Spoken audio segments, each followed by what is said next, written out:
बिस्मिल्लाहिर्रहमानिर्रहीम। अस्सलामु अलैकुम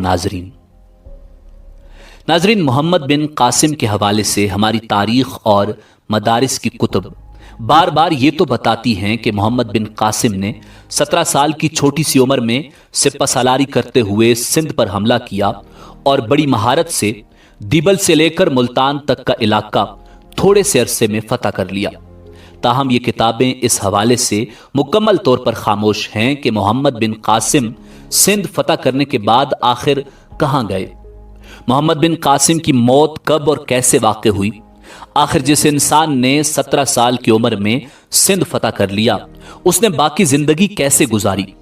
यही हमारी आज की वीडियो का मौजू होगा और आज हम आपको बताएंगे कि मोहम्मद बिन कासिम को किस दर्दनाक तरीके से मारा गया और मोहम्मद बिन कासिम की इबरतनाक मौत का सबब क्या था। वीडियो में आगे बढ़ने से पहले नए आने वाले नाजरीन से गुजारिश है कि हमारे चैनल info@adil को सब्सक्राइब करें, जहां आपको बिलखुसूस इस्लामिक हिस्ट्री और बिलुमूम दुनिया भर की मुनफरिद मालूमात पर मबनी वीडियोस मिलती रहेंगी। नाजरीन, मोहम्मद बिन कासिम का पूरा नाम इमादुद्दीन मोहम्मद बिन कासिम था, जो बनु उमैया के एक मशहूर और जालिम सिपहसालार हज्जाज बिन यूसुफ के भतीजे थे।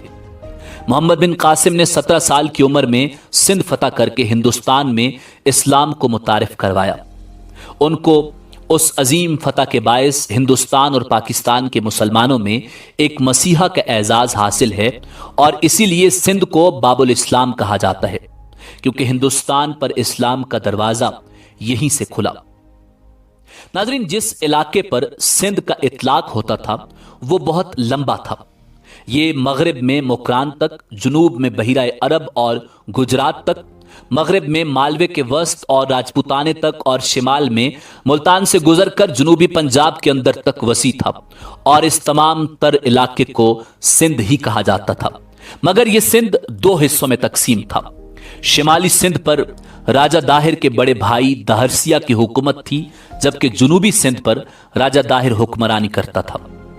नाजरीन, दोनों भाइयों में इख्तिलाफ उस वक्त पैदा हुआ जब राजा दाहिर ने अपने नजूमियों और अपने दरबारियों के कहने पर अपनी ही सगी बहन लाडी से शादी करने का फैसला किया। नजूमियों के मुताबिक लाडी बहुत ज्यादा खुशनसीब थी और जिससे उसकी शादी होती हुकूमत उसके पास रहती। राजा दाहिर के बड़े भाई दहरसिया को यह बात बहुत नागवार गुजरी और वो एक बड़ी फौज के साथ राजा दाहिर पर हमलावर हुआ। इससे पहले कि दोनों की आपस में जंग होती, राजा दहरसिया चीचक की बीमारी का शिकार हुआ और मारा गया और इस तरह राजा दाहिर पूरे सिंध का राजा बन गया। नाजरीन, ये मुल्क सिंध में बहरी कज़ाकों, लुटेरों और सल्तनत उस्मानिया के बागियों के लिए एक महफूज पनागाह था। एक मर्तबा श्रीलंका के हाकिम ने कुछ तोहफे खलीफा की खिदमत में अरसाल किए और उस जहाज में कुछ मुसलमान औरतें भी बैतुल्ला शरीफ की जियारत की गर्ज से सफर कर रही थीं। लेकिन दीबल के मकाम पर यह जहाज बहरी लुटेरों का निशाना बना और जहाज के तमाम मुसाफिरों को कैदी बना लिया गया, सिवाय एक फर्द के जो फरार होकर हज्जाज बिन यूसुफ की खिदमत में पहुंचा। उन दिनों मुसलमान उंदलस यानी स्पेन और तुर्किस्तान की फतूहात में मसरूफ थे, इसलिए हज्जाज बिन यूसुफ ने उस मामले को खत्तो खताबत के जरिए निपटाने की कोशिश की, मगर राजा दाहिर के मनफी जवाब ने उस हमले की नौबत आन पहुंची। नाजरीन, उस हमले की सरपरस्ती के लिए हज्जाज बिन यूसुफ ने अपने 17 साल के भतीजे मोहम्मद बिन कासिम को चुना। मुसलमान उस वक्त सुपर पावर की हैसियत रखते थे। रूम और फारस की अजीम शान सल्तनतों के गुरूर खाक में मिला चुके थे। नाजरीन, उनकी जंगी टेक्निक, हथियारों और मंजनीकों का राजा दाहिर की फौज के पास कोई जवाब नहीं था। इसलिए दीबल, जो मौजूदा कराची के आसपास की कोई जगह है, वहां से लेकर मुल्तान तक के शहर यके बाद दीगरे फतह करते चले गए। फतूहात से बढ़कर जो कारनामा मोहम्मद बिन कासिम ने सरंजाम दिया वो उन इलाकों की एडमिनिस्ट्रेशन थी। उसने फतह के अगले रोज ही ये ऐलान करवा दिया कि जो आदमी अपने मजहब पर कायम रहना चाहता है उसे अपने मजहबी तौर तरीके अपनाने की मुकम्मल आजादी हासिल है। इसके अलावा मंदिरों और गिरजों का सालाना वजीफा भी बैतुल माल से मुकर्रर किया। وہ اب عوام الناس میں اتنا زیادہ مقبول ہو گیا کہ شہر کے لوگوں نے ان کی یاد میں شہر کے بیچوں بیچ ان کا مجسمہ تعمیر کروایا۔ ناظرین، اب شروع ہوتا ہے اس کہانی کا تاریک باب۔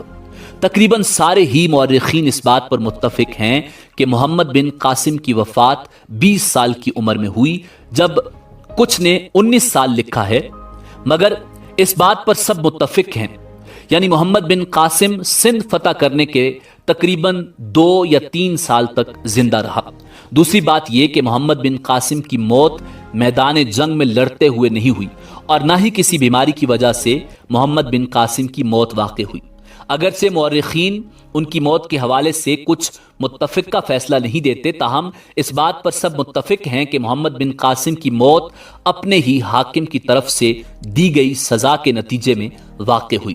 حجاج بن یوسف کے انتقال کے کچھ ہی عرصے بعد ولید ابن عبد الملک نے مشرقی ممالک کے تمام گورنروں کے نام احکامات جاری کیے کہ وہ تمام فتوحات اور پیش قدمی روک دیں۔ محمد بن قاسم کی شمالی ہند کی فتوحات کی خواہش پوری کرنے کی حالات نے اجازت نہ دی، اور کچھ ہی ماہ بعد خلیفہ ولید بن عبد الملک کا 96 ہجری میں انتقال ہو گیا۔ اموی خلیفہ ولید بن عبد الملک کے انتقال کے ساتھ ہی فاتح سندھ محمد بن قاسم کا زوال شروع ہو گیا، کیونکہ ولید کے بعد اس کا بھائی سلیمان بن عبد الملک جانشی مقرر ہوا، جو حجاج بن یوسف کا سخت دشمن تھا۔ حجاج کا انتقال اگرچہ اس کی خلافت کے آغاز سے قبل ہی ہو گیا تھا، لیکن اس عداوت کا بدلہ اس نے حجاج کے تمام خاندان سے لیا، اور محمد بن قاسم کی تمام خدمات اور کارناموں کو نظر انداز کرتے ہوئے انہیں حجاج کے خاندان کا فرد ہونے کے جرم میں عتاب کا نشانہ بنایا۔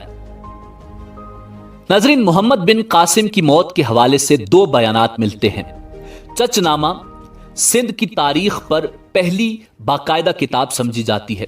اس کتاب کے مطابق محمد بن قاسم نے راجہ داہر کی موت اور اس کی فوج کو شکست دینے کے بعد دستور کے مطابق مال غنیمت راجہ کی بیوی اور بیٹیوں کو اپنے حاکم خلیفہ سلیمان بن عبد الملک کو بھجوایا۔ راجہ داہر کی بیٹیوں نے خلیفہ سے جھوٹ بولا کہ وہ خلیفہ کے لائق نہیں، کیونکہ محمد بن قاسم انہیں پہلے ہی استعمال کر چکا ہے۔ اس بات پر سلیمان بن عبد الملک بہت زیادہ ناراض ہوا اور حکم دیا کہ محمد بن قاسم کو بیل کی کھال میں بند کر کے واپس لے آؤ۔ اس کے اس حکم پر عمل ہوا، اور محمد بن قاسم کو بیل کی کھال میں بند کر کے گھوڑوں کے پیچھے باندھ کر گھسیٹتے ہوئے واپس لایا جا رہا تھا کہ دم گھٹنے سے محمد بن قاسم کی راستے میں ہی دردناک طریقے سے موت واقع ہو گئی۔ بعد میں خلیفہ کو راجہ داہر کی بیٹیوں کا جھوٹ معلوم ہو گیا، اور اس نے ان لڑکیوں کو بھی زندہ دیوار میں چنوا دیا۔ ناظرین، محمد بن قاسم کی موت کا دوسرا بیان البلادری کی کتاب فتوح البلادان سے بیان کیا جا رہا ہے، جس کے مطابق 714 عیسوی میں حجاج بن یوسف کی موت کے بعد سلیمان بن عبد الملک نے حکومت سنبھالی۔ وہ حجاج بن یوسف کو سخت ناپسند کرتا تھا۔ اس نے عنان حکومت سنبھالتے ہی حجاج کے منظور نظر افراد کو قید کروا دیا۔ چنانچہ محمد بن قاسم کو بھی قید کر دیا گیا۔ قید کے دوران ہونے والے تشدد کے نتیجے میں محمد بن قاسم کی موت واقع ہو گئی۔ ان دونوں ہی بیانوں کے مطابق حاکم وقت ہی اس عظیم فاتح کی اذیت ناک موت کا سبب بنا۔ ناظرین، اسی امید کے ساتھ اجازت دیجیے کہ آپ کو ہماری ویڈیو پسند آئی ہوگی۔ ملتے ہیں بہت جلد ایک نئی تاریخی تحقیقی اور معلوماتی ویڈیو کے ساتھ۔ اللہ رب العزت آپ کا حامی و ناصر ہو۔